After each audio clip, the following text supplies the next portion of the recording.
Hello, everyone. I'm Chuck Matthews, editor, along with my excellent co-editor, Eric Ligori, of the Annals of Entrepreneurship Education and Pedagogy. Eric and I were the co-editors for volumes 3 and 4. And today we'll be talking a little bit about volume 4, which will be coming out in January of 2021. And one of our favorite sections in the book, we love both volumes have come together just beautifully. And one of our favorite sections is the section that deals with expert advice from 5 master entrepreneurship educators. And today, we are very fortunate to have join us for our talk today, Rebecca White. Rebecca is a past president and fellow of the U.S. Association for Small Business and Entrepreneurship and the James Walter Distinguished Chair of Entrepreneurship at the University of Tampa, as well as being the director of the John Loth Entrepreneurship Center there, and obviously doing a lot of great things. She also hosts her own podcast, EnFactor, and is also the Cohen Distinguished Visiting Professor at the University of Chapel Hill and Duke University, among many other notable accomplishments and achievements. Rebecca, it's really great that you could take some time from that incredibly busy schedule, and I just read like just a little bit, to join us today. Thank you for joining us.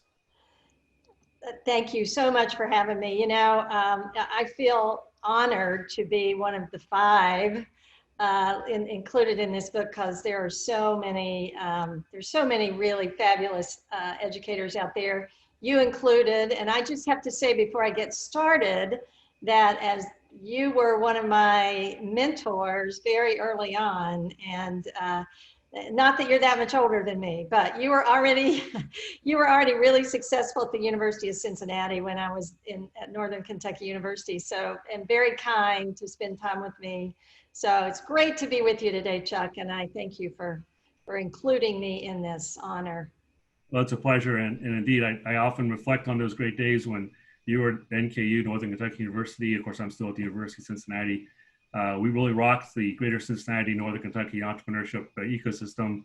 In fact, the genesis of that fabulous ecosystem we have today rests on your shoulders, as well as our colleagues up at Dayton and over at Xavier and up at Miami. So we had some great times. Sure had fun, yeah. Even out on the boat, right? I remember. Oh, yeah, we got the river. You're still on the water.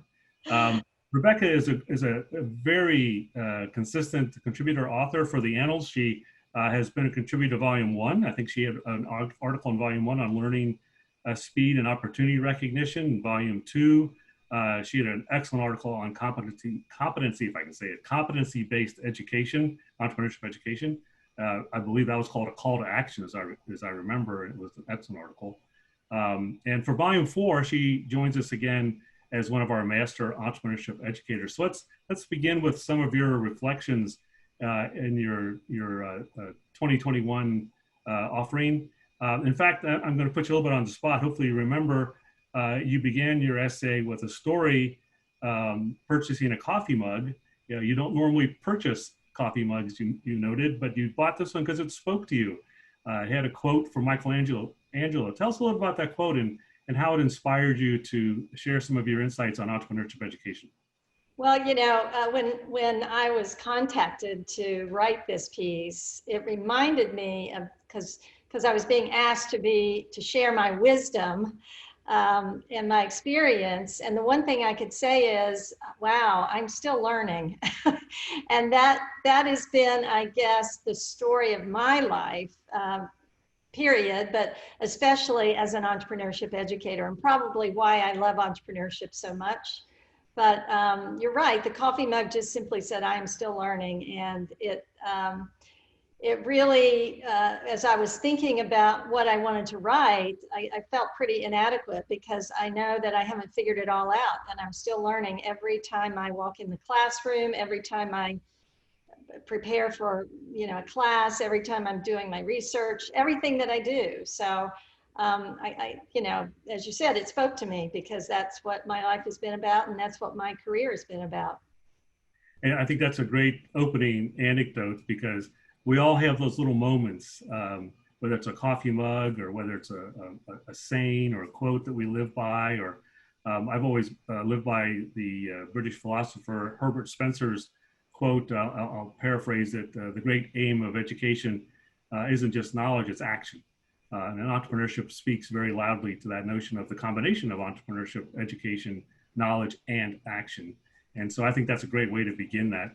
And then you go on a little bit, and again, I don't want to give away the whole article here because I want people to pick up the book and read it, and obviously read your words of wisdom. But then you do a great job, and again, a mutual mentor of ours in Jeff Timmons. Jeff was a speaker for me when I was program chair for USOSB back in 2003, where he just gave, I think, one of the best presentations ever at a conference. Jeff, I know, would frequently come to Northern Kentucky when you were there. And of course, I would always get together with him at some point along the way. I've been corresponding with him since the early, or actually, very early 80s, come to think of it. So you mentioned Jeff right out of the gate, so I love that you had me right there. And of course, he talks about 4 key tenets. Tell us a little bit about how that spoke to you as well about entrepreneurship education. Yeah, Jeff was really, as you said, a mentor, I think, to many of us. And he was a true classic entrepreneurship educator. And I learned so much from him and got so many techniques from him. But one of the things that I always thought about with his work was the whole aspect of intellectual honesty and the importance of intellectual honesty and how it's really about as much about, if not more, what we don't know than what we know, and knowing that we don't know. And that really spoke to me. Jeff also talked a lot about the transformational nature of entrepreneurship education, which also spoke to me. And I think, learning that from him sort of led me to understand how important what we were doing is, and how much it is more than teaching about, can you do a financial statement? How do you market this product? How do you talk to customers? It's about developing people and about helping them grow. And so you mentioned my competency article. I think if there's anything that I've learned, it's that, we in entrepreneurship education we've learned a lot, but we still have a lot to learn about what an educated entrepreneur is and how that transformational process occurs. That's a great insight because obviously, even as our discipline continues to develop and grow, we still struggle. We're a relatively young discipline, obviously, in the grand scheme of things, nowhere near as old as, say, physics or biology or chemistry, even younger than even strategy or organizational behavior. It's still a discipline. So we do struggle with that, which actually I now have to ask that question. Can entrepreneurship be taught? Absolutely. I always love to tell the story of that Steve Spinelli told when Steve was one of the co-founders of Jiffy Lube and also was at Babson for quite a while with Jeff. But he came to one of my classes when I was at Northern Kentucky, and he always tells the story of basically what we're doing is we're removing the blindfold. And the story is much longer than necessarily we have time to get into today, but he asks students basically if they would be willing to cross the highway, the busiest highway, which in Cincinnati was 75. It's also, or 275, it's the same really here, I think, in Tampa. But basically, would you cross it at 5 p.m. Blindfolded? If for the chance for $1 million, and there's always one student that raises their hand, they're going to take that chance. But if we take the blindfold off, there are a lot more people that would say yes, and a lot fewer casualties. So I think we can't put the proverbial fire in the belly, but we can remove the blindfold maybe, and maybe there are fewer, devastating accidents along the way. Again, a great insight. It's but don't underestimate the power of removing that blindfold. Yeah, it can oftentimes open people's eyes to a lot of things, and indeed, I agree 100%. Entrepreneurship can be taught, and I always joke a little bit. I know it can be taught because every time I teach it, I learn something. which Yeah. goes back to your Yeah. first point, I'm still learning. And entrepreneurship is one of those subjects that constantly renews itself in all our classes, because we don't see the same cases over and over and over again. I mean, we do in certain situations, but our students are engaged in ideation and conceptualization, formulation, and implementation of new ideas. So great point, which actually, go ahead. You want Well, I to was say? going to say, look at what's happening right now. I mean, the whole pandemic and the opportunity that that's created for us as educators to actually immerse our students in what's going on in the world. You know, sometimes they're so busy not paying attention to what's going on in the world, but they can't really avoid this. And it gives us so many great learning opportunities right now. It does on both sides. Goes back to that notion of intellectual honesty, being true to yourself, what you really don't know.